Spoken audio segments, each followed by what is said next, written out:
Hey, what's good, people, man? Platinum Bit of Dread. Tells from the bench them. Question, man. What kind of vibe do you think you bring to your environment? What kind of vibe do you think you bring to your environment? Look at it this way. If there was a room full of people in conversation and your name came up and you wasn't there, what direction do you think that conversation would go? Do you think the outcome would be positive? Many of us would swear blind that, yeah, bring a nice vibe where I go, but might be shocked to hear the real truth when we're not there. They say that, flying man show. They say that, scientifically speaking, everything is made of atoms bouncing around each other. So basically, we're just vibrating beings. And it makes sense when they say that your vibration speaks louder than you do. Whether you're silent, whether you're shouting, whether you're talkative, your actual vibe is actually speaking louder than any words or lack of words thereof.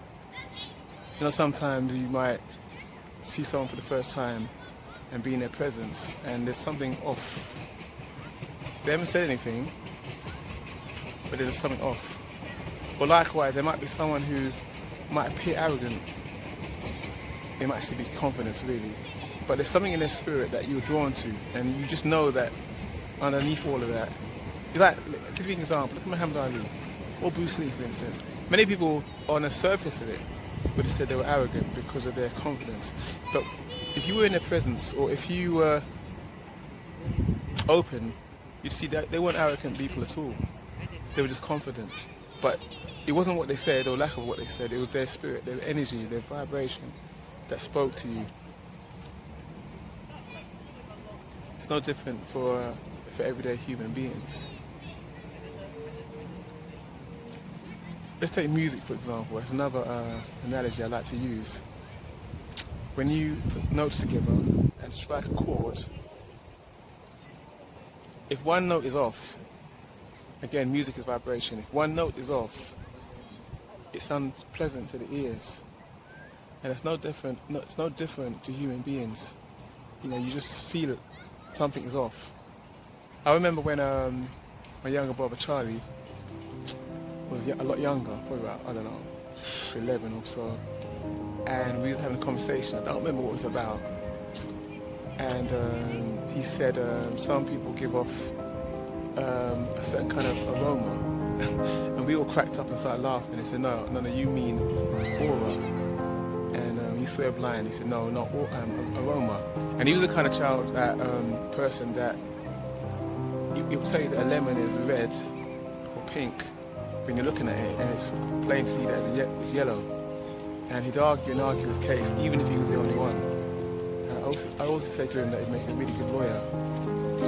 But reflecting back on it, he actually was correct too, because when you take all the senses, sight, touch, smell, all of them, smell is no different to what we're talking about here. Like when you smell beautiful flowers or perfume, you're drawn to it. It's enticing and you're drawn to it. But conversely, when there's an off scent, something that doesn't smell nice, you're kind of like push away from it, and that's no different to human beings. And I think one way to get around this, if we feel that people are drawn away from us, is taking stock and being humble and trying to put ourselves in other people's shoes and use some of that vibration that we have to feel what other people are feeling. Some sort of empathy, if you like. Because most times people walk around like they're the only one that matters. And there's many people like that.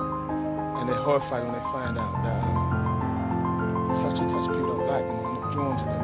It's because they're so busy focused on themselves, they have no idea how other people are feeling or how they're making other people feel around them. And that's the one thing that humility takes, is to step outside of yourself and respect another person's space and feelings and try and look at things from their point of view rather than you know, everything's centered around you.